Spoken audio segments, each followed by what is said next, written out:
You know, navigating the world of state surveys can feel like a real high-stakes exam. And when we talk about QAPI, that's quality assurance and performance improvement, it can get complicated fast, especially when you're staring down the two most common citations, F-tags F865 and F867. But honestly, they don't have to be a source of stress. We're about to break down exactly what surveyors are looking for, so you can make your QAPI program a true powerhouse, not just for compliance, but for amazing resident care. So let's just cut to the chase, right? This is the big question. When a surveyor walks in your building and asks to see your QAPI plan, and more importantly, the evidence that you're actually doing it, are you ready? Like, truly ready? Because being prepared isn't about having some dusty binder on a shelf. It's about having a living, breathing program that you can show off with confidence. So here's how we're going to tackle this. First, we'll hit the basics of what QAPI even is. Then we're going to dissect those two big F tags, what I call your program's blueprint and its engine. We'll talk about what you actually have to show a surveyor, and we'll wrap it all up with a simple, actionable playbook for success. Okay, let's dive into Section 1. What is QAPI? Because you can't build a survey-proof program without a rock-solid foundation. All right, so let's look at the official definition. QAPI isn't some corporate buzzword. It's a very specific, coordinated, and data-driven approach. And the key words here are mutually reinforcing. That means these two parts, quality assurance and performance improvement, have to work together. They feed off each other to create this powerful system for making things safer and better across your entire facility. Let's break that down, because it's a really useful way to think about it. Think of quality assurance, or QA, as your defense. It's all about making sure the systems you already have in place are working correctly every single time. It's about maintaining your standards. Then you have performance improvement, or PI.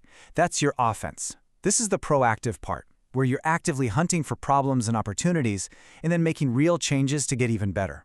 You absolutely need both working together to have a real QAPI program. Okay, moving on to Section 2. Now we're getting into the nitty-gritty with F865.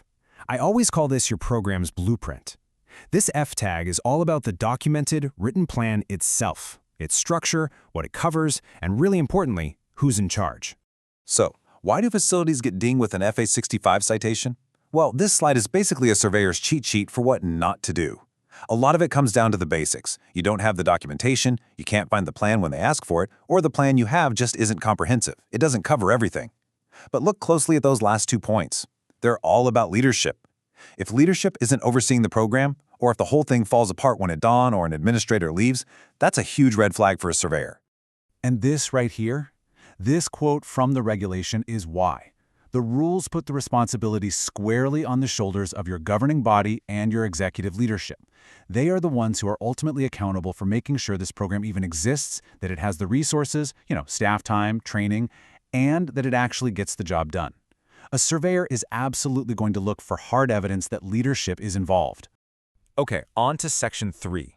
So if F865 is the blueprint, then F867 is the engine.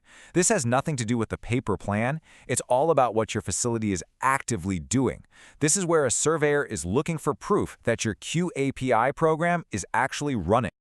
And this is their checklist for F867. As you can see, it is all about action. A citation here usually means a facility isn't collecting feedback, or they're collecting data but not really using it. Are you tracking your adverse events? Are you digging in to find out why they happen? And here's the kicker. Is your QIA committee actually developing and implementing action plans? A failure at any of these steps can get you tagged. And that includes the very specific requirement to do at least one focused performance improvement project, a PIP, every single year. And here is a perfect, real-world example of what that means. See, it's not enough to just count how many residents fell this month. F867 demands that you analyze that data. Where did they fall? What time of day was it? And then you have to take action. Maybe that's a full root cause analysis to figure out the why, or maybe it's a whole performance improvement project because you see a trend in med errors. This is how you turn numbers into action. And that's really the heart of it. QAP is not a one-and-done project that you check off a list.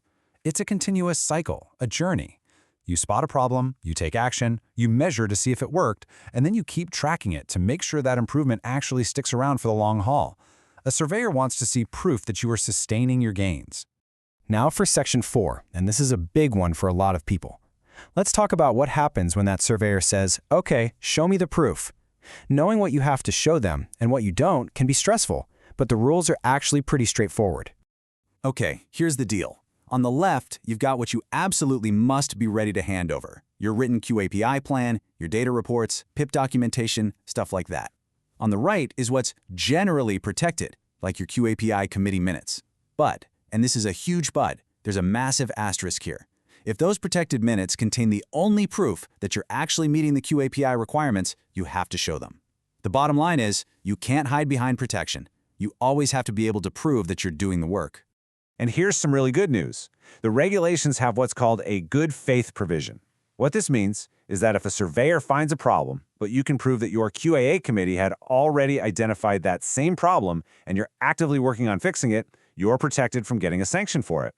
It's a really powerful reason to be tough and honest in your own internal reviews. All right, let's bring it all home in our final section, your QAPI compliance playbook. These are the absolute key takeaways you need to remember to be successful when survey time comes. Think of this as your go-to checklist. 1. Have a written plan and please keep it updated. 2. Make QAPI everyone's responsibility, with leadership clearly at the helm. 3. Use your data, track it, analyze it, and then act on it. 4.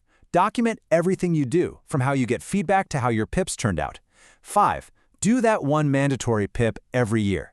And finally, number 6, be ready to show, not just tell, that your program is a living, breathing part of how you run your facility every single day.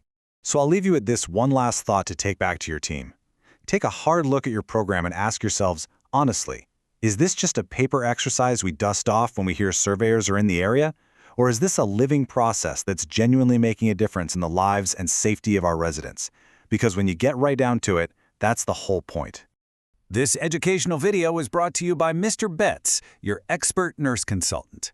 If you liked this video and found it informative, please like and subscribe to my channel.